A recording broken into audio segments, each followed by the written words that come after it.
صرفیات، morphology. اس سبق میں آپ کو صرفیات کے بارے میں معلومات حاصل کرنے کا موقع حاصل ہوگا۔ اس حقیقت سے تو آپ واقف ہیں کہ صرفیات کے علم کا وہ شعبہ ہے جو لفظ کا سائنسی مطالعہ پیش کرتا ہے۔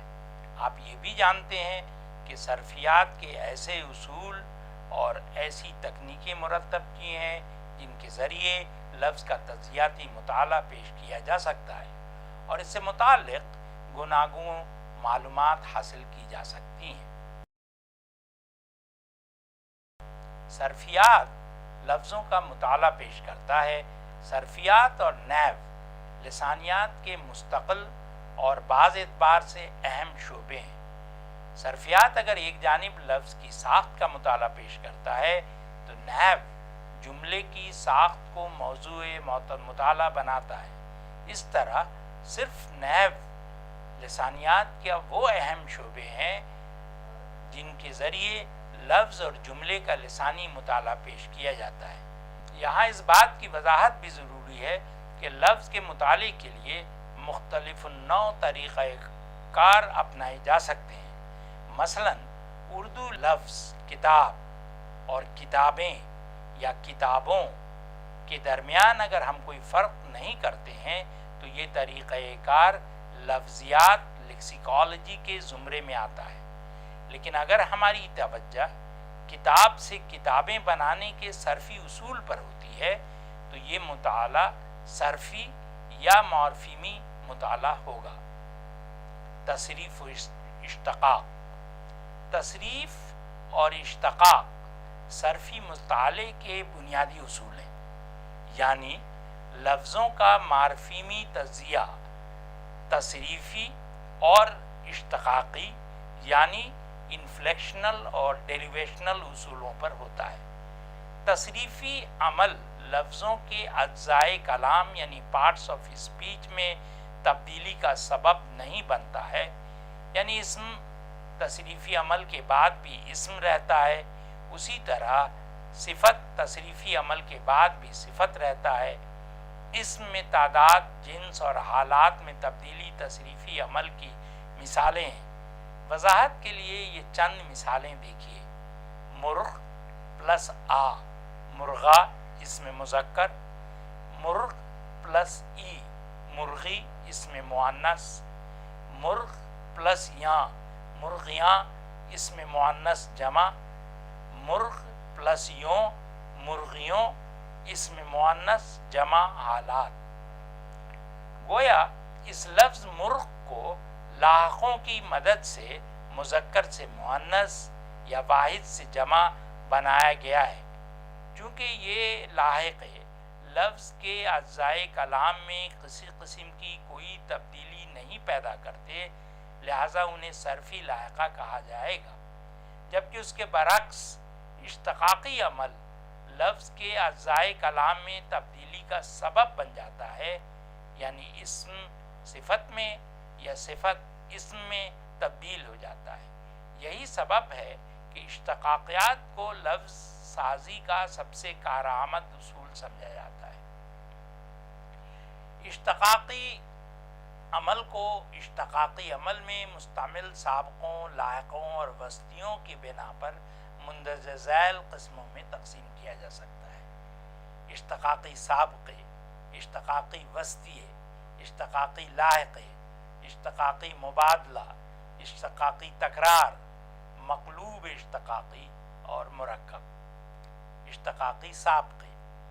سابقے الفاظ کے وہ روپ ہیں جو اصل کے ابتدا میں ملحق کیے جاتے ہیں۔ اردو زبان میں اشتقاقی سابقوں کا چلن عام ہے۔ اردو میں غیر دانشمندانہ یا غیر جانبدار کا استعمال اشتقاقی سابقے کی عمدہ مثال ہے۔ اردو میں مستعمل اشتقاقی سابقے کی چند اور مثالیں مندرجہ ذیل ٹیبل میں پیش کی گئی ہیں۔ اشتقاقی سابقہ لا، لا حاصل، لا، لا علاج، غیر، غیر جانبدار۔ اشتقاقی لاحقے نئے الفاظ وضع کرنے میں سابقوں کی طرح لاحقے بھی اہم کردار انجام دیتے ہیں۔ ان کی مدد سے اسموں کو صفت یا صفتوں کو اسم میں تبدیل کیا جا سکتا ہے، یا پھر بالکل ہی نئے الفاظ وضع کیے جا سکتے ہیں۔ لاحقے سابقوں کی طرح ہی لاحقے بھی بالعموم پابند روپ ہوتے ہیں، لیکن بعض لاحقے آزادانہ استعمال ہونے کی بھی صلاحیت رکھتے ہیں۔ ای، شین وغیرہ ایسے لاحقے ہیں جن سے اصل لفظ کو اجزائے کلام کی کسی دوسری قسم میں تبدیل کیا جا سکتا ہے۔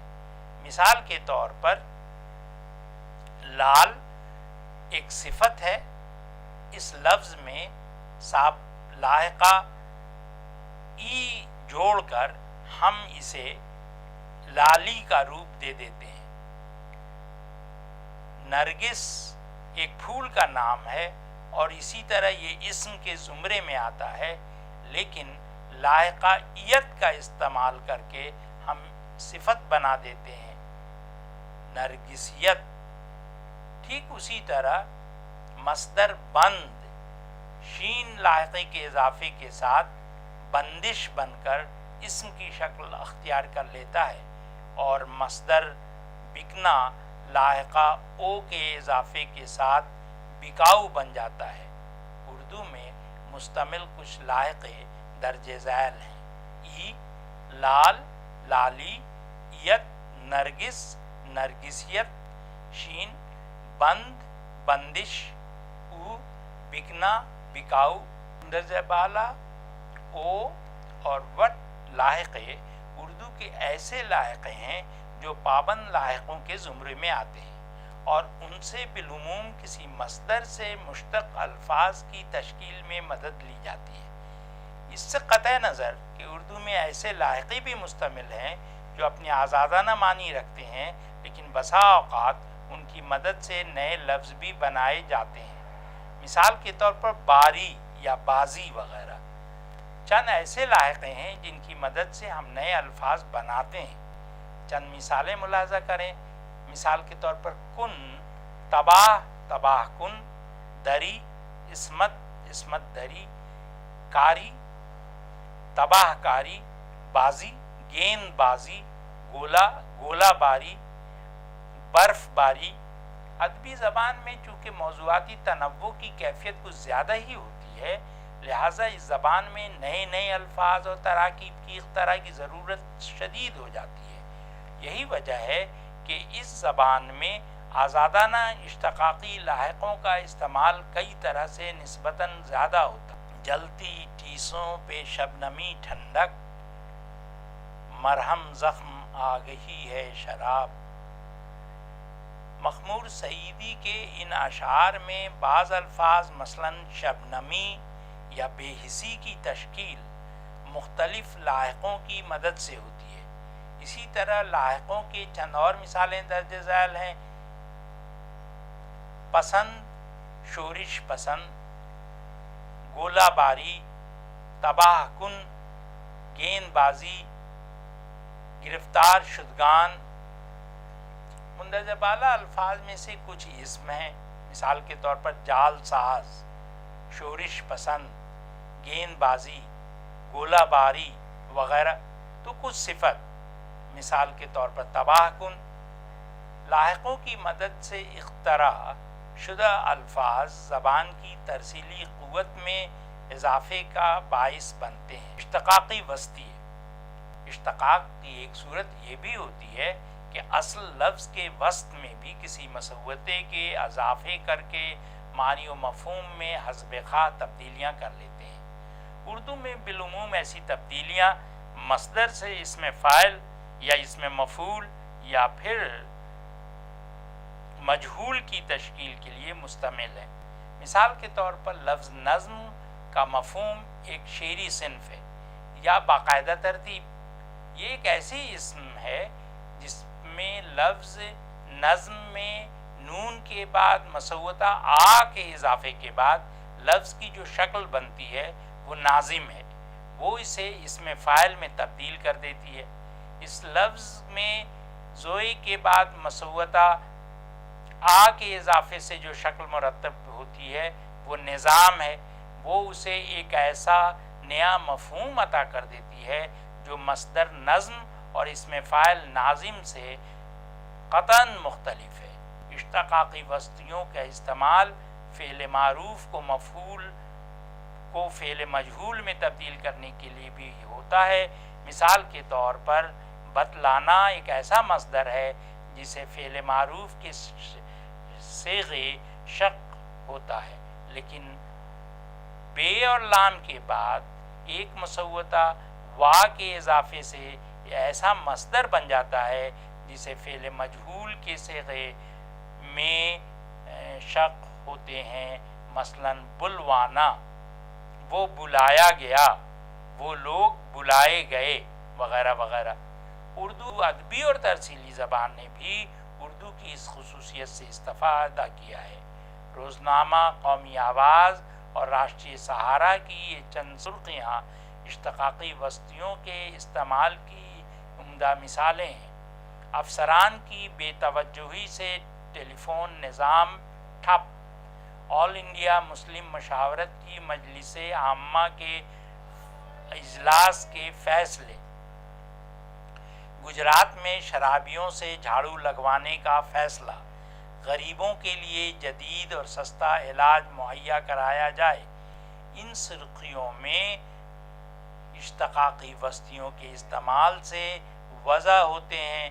پہلے سرخی میں نظام نظم سے مشتق ہے اور یہ لفظ زوئے کے بعد محض ایک مسوتہ الف کے اضافے کے نتیجے میں ایک بالکل ہی نئی صورت اختیار کر گیا ہے، اور معنی و مفہوم کے لحاظ سے بھی اسی نے اپنی شناخت الگ قائم کر لی ہے۔ یہی صورتحال مشاورت کی ہے۔ مشورے سے مشتق یہ لفظ وسط میں ایک الف اور آخر میں ایک تے کا اضافے کے بعد ایک جداگانہ روپ اختیار کر لیتا ہے۔ اسی طرح فعل مجہول کے استعمال کی بھی عمدہ مثالیں نظر آتی ہیں۔ مثلا لگانا میں ایک واو کے اضافے کے نتیجے میں فعل میں تبدیل ہو گیا، اور کرنا میں او اور الف کے اضافے سے اس کی صورت و مفہوم دونوں میں ہی بنیادی تبدیلیاں کر دی ہیں۔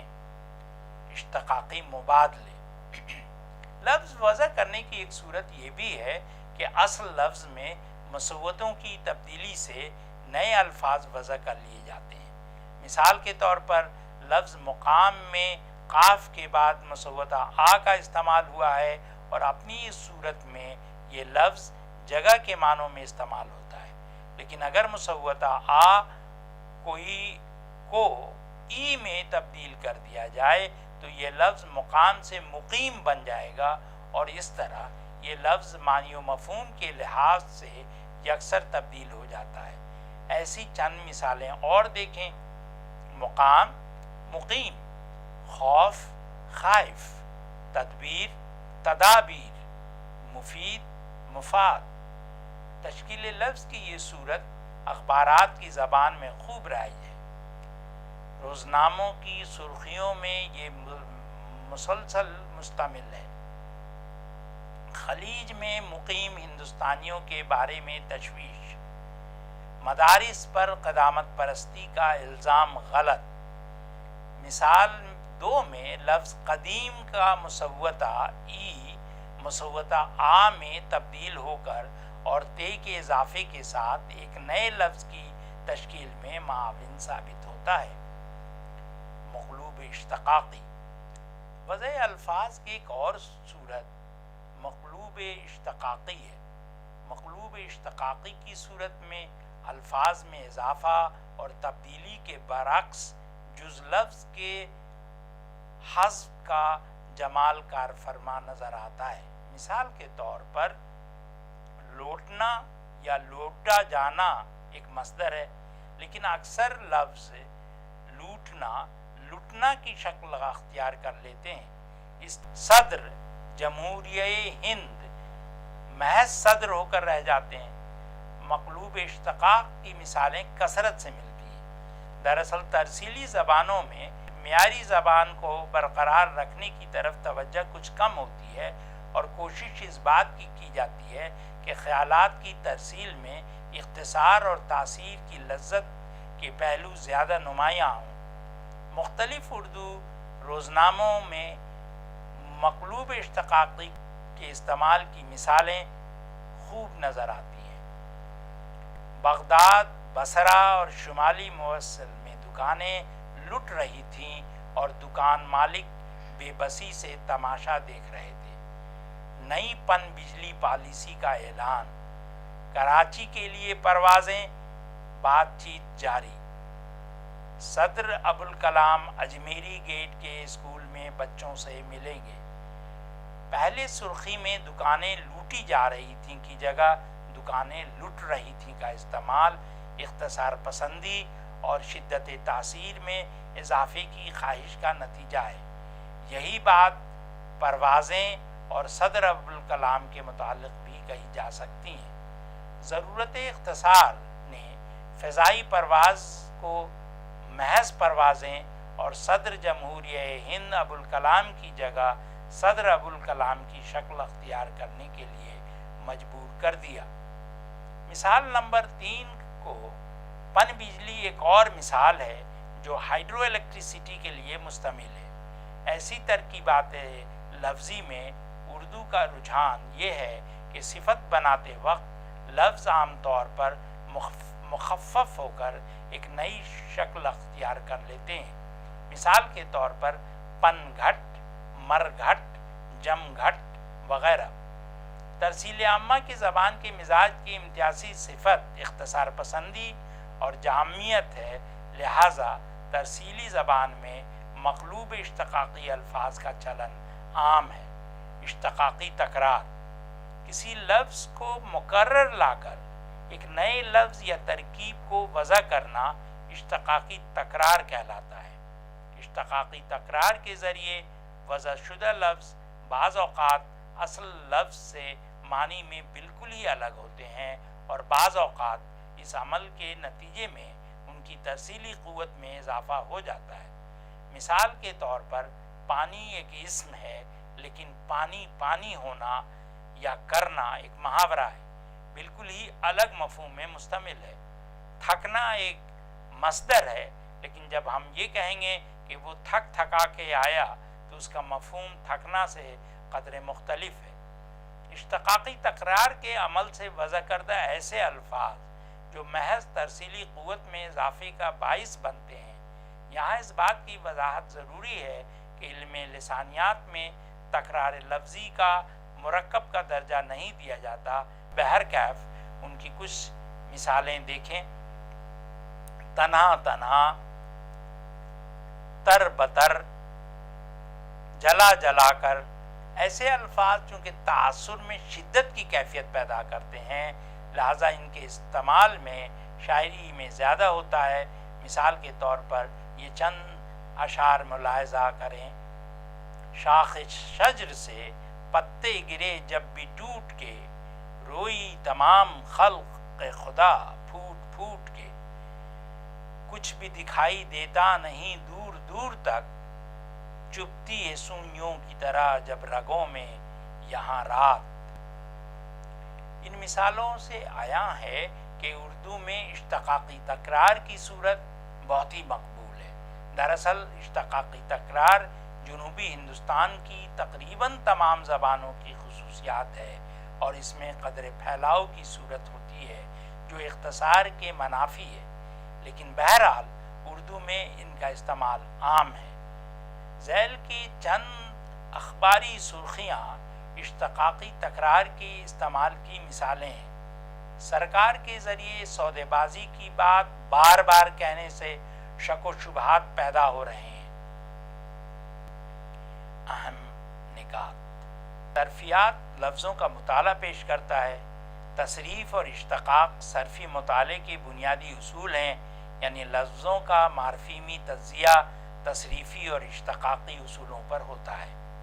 تصریفی عمل لفظوں کے اجزائے کلام میں تبدیلی کا سبب نہیں بنتا ہے۔ اشتقاقی عمل لفظ کے اجزائے کلام میں تبدیلی کا سبب بنتا ہے۔ سابقے الفاظ کے وہ روپ ہیں جو اصل کی ابتدا میں ملحق کیے جاتے ہیں۔ لاحقے سابقوں کی طرح ہی لاحقے بھی بالعموم پابند روپ ہوتے ہیں اور بنیادی لفظ کے بعد آتے ہیں۔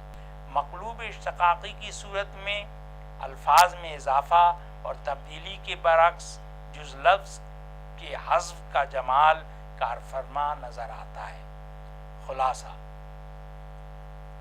صرفیات لفظوں کا مطالعہ پیش کرتا ہے۔